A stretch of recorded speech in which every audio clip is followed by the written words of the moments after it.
Hey, James Haralson, also known as Jimmy Chester. You can hear me overnight on Eagle 98.1. We're less than 3 hours away from the kickoff between LSU and McNeese State. Kicking off the regular season for 2015, there's a lot of headlines that we've been going over the last offseason here. One of those is Brandon Harris, who gets to start tonight.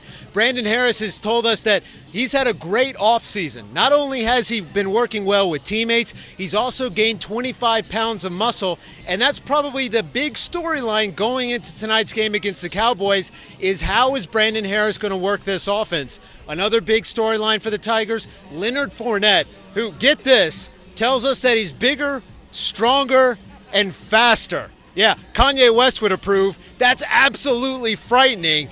And I'm going to be absolutely interested to see how Leonard Fournette handles this offensive line, the defensive line tonight of McNeese State, in what a lot of people are calling a breakout year for Leonard Fournette, mentioning him in the Heisman race. On top of that, another storyline, the LSU Tigers obviously without Jalen Mills tonight in the secondary. That really shouldn't affect them all that much. And so here we are for McNeese State, opening the season, and in a game that really LSU should win. Let's just be completely honest. But in these types of games, these types of opponents will give LSU their A game. So expect McNeese State to come out throwing the kitchen sink at the Tigers. If you're LSU, how do you really tackle this game? Well, first and foremost, you need to get up and have a lead out early and don't look back at all.